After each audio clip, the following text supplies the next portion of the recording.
Graça e paz, amado irmão. Boa noite, bom dia e boa tarde para quem vai assistindo nesses horários desse vídeo, né?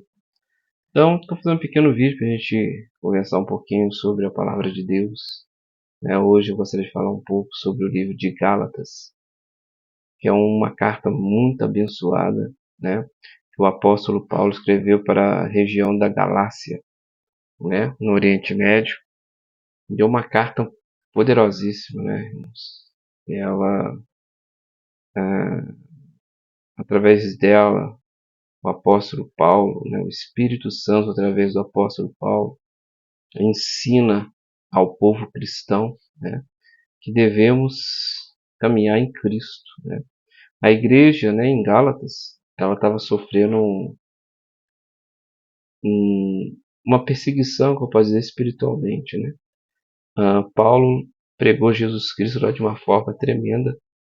No entanto, depois de Paulo, vieram outras pessoas e começaram a pregar um evangelho misturado com o judaísmo. E isso trouxe muita confusão para a igreja, né? Então Paulo é muito forte, né? E firme na doutrina, né, de Cristo, né? Onde ele chega a repreender até Pedro, né?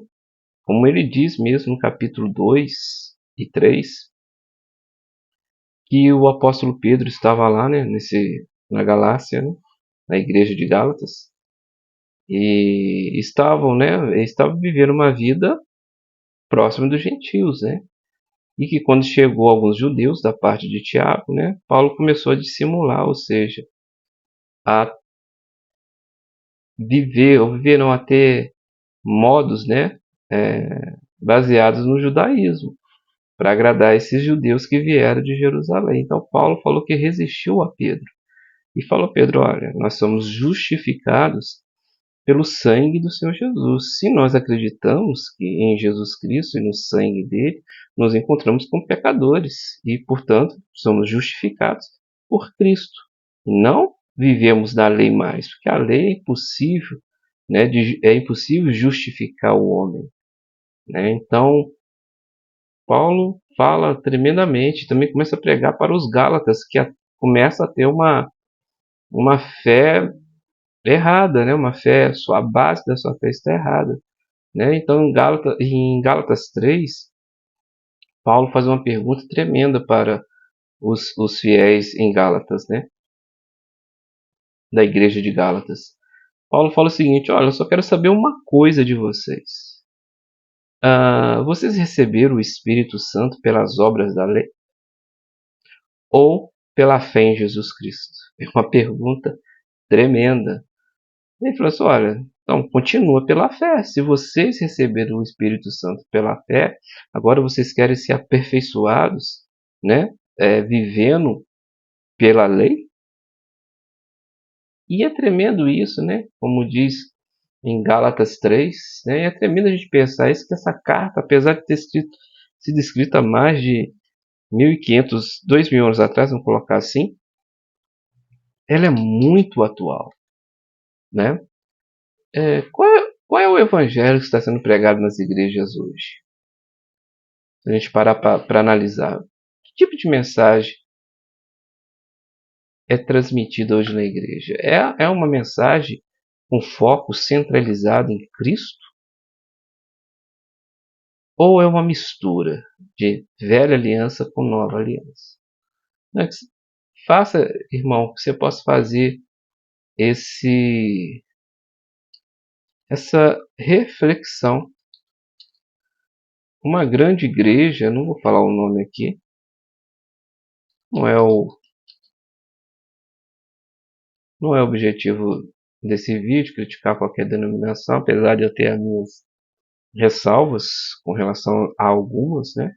Mas tem uma grande igreja, né, muito famosa no Brasil, que ela adota a doutrina de sacrifícios, né? Ora, se a gente lê Hebreus, a gente não sabe ao certo quem escreveu o livro de Hebreus, mas as pessoas, muitos estudiosos, né, ah, confere a Paulo, né, a autoria de Hebreus. E Hebreus, meu irmão, lê Hebreus, fala, Paulo, eu vou colocar como Paulo, faz um estudo, uma explicação tremenda, separando o que é velha aliança de nova aliança, falando do sumo sacerdócio levítico, né? E do nosso eterno sumo sacerdote, que é Jesus Cristo, da aliança antiga e da nova aliança, que é infinitamente maior, né? E baseado no sangue do Senhor Jesus. E ali fala que Cristo, né, após ter purificado todos os nossos pecados, entrou no santo do santo lugar verdadeiro que está no céu e assentou ao lado da majestade nas alturas, né? Assentar é uma posição de descanso. Então Jesus não vai se sacrificar mais, né? E a Bíblia também diz que, e você vai encontrar em Hebreus essa questão, né? Que Deus diz o seguinte: sacrifícios e ofertas, deixa eu ver aqui, não querestes. Vamos ver aqui.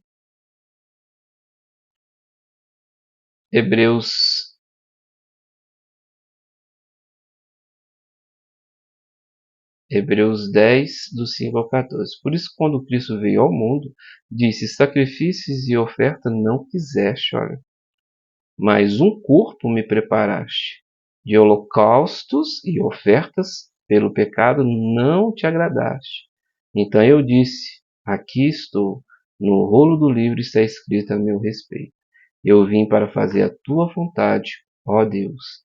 Primeiro ele disse sacrifícios, ofertas. Aí é o escritor que está explicando em Hebreus. Holocaustos e oferendas pelo pecado não quiseste, nem deles te agradaste. Olha, Deus não se agradou. Vamos ver, porque o escritor de Hebreus está citando o Salmo 40, versículo 6. Sacrifícios e ofertas não quiseste, abriste o meu ouvido, abriste os meus ouvidos, holocaustos e ofertas pelo pecado não requeres. Então a gente vê que há uma mistura muito grande, né, de práticas que não são baseadas no Evangelho de Cristo, né? E voltando à questão de Hebreus, né, de Gálatas, né? Então, o apóstolo Paulo, ali em Gálatas 3, ele faz essa pergunta, né? Só quero saber como vocês receberam o Espírito Santo. Isso é uma pergunta para a igreja atual, né? É a pergunta que Deus nos faz hoje, né? É, vocês receberam o Espírito Santo pelas obras da lei ou pela fé em Jesus Cristo? Olha, vou ler aqui para vocês. Gálatas 3. Ó insensatos Gálatas, eles chamam os Gálatas de loucos, né? Ó sem juízos Gálatas, os crentes, né? Da igreja de Gálatas. Quem vos fascinou para não obedecerdes à verdade? A vós, perante aos olhos de quem Jesus Cristo foi evidenciado, crucificado entre vós. Só quisera saber isso de vocês. Olha que pergunta, eu já falei, né? Mas olha que pergunta tremenda que o Espírito Santo fala para nós. Olha, o Espírito Santo quer saber de nós. Só quisera saber isso de vocês. Recebeste o Espírito Santo pelas obras da lei ou pela pregação da fé? E aí, irmão? Você recebeu o Espírito Santo pagando alguma penitência? Cumprindo algum mandamento? Ou foi pela fé em Jesus Cristo? Versículo 3 de Gálatas 3. Sois vós tão insensatos, tão loucos que, tendo começado pelo Espírito, nós começamos pelo Espírito, acabais agora pela carne, ou seja, quando você vai para cumprir mandamentos ou tentar receber alguma coisa de Deus através da lei, você volta para a carne. 4. Será em vão que tenhais padecido tanto? Se é que isso também foi em vão. Aqueles, pois, que vos dá Aquele, pois, que vos dá, o Espírito Santo é dado, não é conquistado. O Espírito Santo é um dom e não é um galardão, né? Então, aquele, com letra maiúscula, Deus, né? Aquele, pois, que vos dá o Espírito Santo e que opera maravilhas entre vós, o faz pelas obras da lei, porque na Bíblia não lembro que alguém tenha recebido o Espírito Santo por cumprir a lei, né? Muito pelo contrário, nós sabemos que nenhum homem teve a capacidade, nenhum homem tem a capacidade de cumprir a lei, somente Jesus Cristo, né? E cumprir o nosso lugar, é só você pegar e fazer uma um estudo sobre a questão do Espírito Santo, né? A lei, e na lei, ninguém tinha o Espírito Santo morando dentro, né? Por quê? Porque a gente vê que no tabernáculo, né? Que Moisés recebeu o modelo de Deus para fazer aqui o verdadeiro tabernáculo está no céu. Tinha as repartições, né? Tinha o santo lugar e a repartição onde ficava a arca, né? Com o propiciatório, a mesa com os pães, se não me falha a memória, e também o incensário, né? Que é o santo do santo lugar. Uma vez por ano, o sumo sacerdote, escolhido por Deus, né? Fazia sacrifício para purificar os seus pecados e os pecados da nação. E uma vez por ano ele entrava nesse santo lugar e aspergia o sangue sobre o propiciatório. E toda a nação de Israel era perdoada durante aquele ano. Então só uma pessoa podia entrar nesse lugar, né? Isso mostrava que o santo lugar não estava permitido para o homem. E quando Jesus entrega o seu espírito na cruz, a Bíblia diz que no templo o véu rasgou, né? De cima para baixo, né? Que Deus rasgou o véu, né? De cima para baixo. E o Espírito Santo agora pode morar dentro de nós. Por quê? Porque todos os nossos pecados foram perdoados. Então, aquele, pois, que vos dá o Espírito, agora Deus pode dar, porque os meus pecados foram pagos, porque Deus é justo, Deus ele é amor, mas ele é a justiça, e para habitar dentro de mim, meus pecados têm que ser pagos, foram pagos em Jesus. Aquele, pois, que vos dá o Espírito, que opera maravilhas entre vós, o faz pelas obras da lei, ou pela pregação da fé. Assim como Abraão creu em Deus, versículo 4, Gálatas 3:4, e isso lhe foi imputado como justiça, é um bom estudo sobre justiça, né? Sabei, pois, que os que são da fé são filhos de Abraão. Todos nós somos filhos de Abraão. Todos nós somos abençoados com as bênçãos de Abraão, né? Porque a Bíblia diz que aquele que for pendurado no madeiro se torna maldito. Jesus foi pendurado pelos meus e os seus pecados. E ele se tornou maldito em meu lugar. Então, a maldição não está sobre nós. Jesus levou essa maldição. E nos deu o que? Vida. E todas as bênçãos daquele que cumpre a lei caiu sobre nós. Sabe, pois, que os que são da fé são filhos de Abraão. 8. Ora, tendo a Escritura previsto que Deus havia de justificar pela fé, não é pelas obras, é pela fé, os gentios, nós, anunciou primeiro o Evangelho a Abraão, dizendo: todas as nações serão benditas em ti, de sorte que os que são da fé são benditos com crente Abraão. Nós somos da fé, nós não somos da obra. Mas enfim, vamos parar por aqui, porque é para ilustrar o que eu perguntei para vocês, né?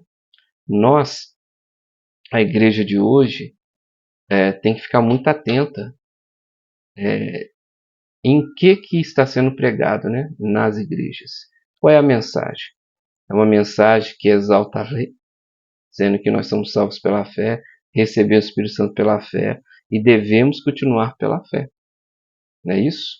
Então, que você possa pensar sobre isso, né? Porque quem vive, e Paulo ele é muito firme, né? Quem vive na lei caiu do favor de Deus. Cristo não serve de nada. De repente deve ser isso. Por isso que muitas pessoas não recebem os milagres. Porque o Espírito Santo, como diz a Escritura, testifica da verdade, não da mentira. Então o Espírito Santo não pode assinar embaixo de orações baseadas na justiça própria, no mérito próprio, nas obras, mas sim ele pode assinar embaixo em orações que são totalmente baseadas no sangue e no favor de Deus. Meu irmão, fica com Deus. Espero que esse mini estudo, né, tenha aberto, né, a sua cabeça para o entendimento que devemos colocar Cristo em primeiro lugar na nossa vida e sermos cristocêntricos. Amém? Fique com Deus.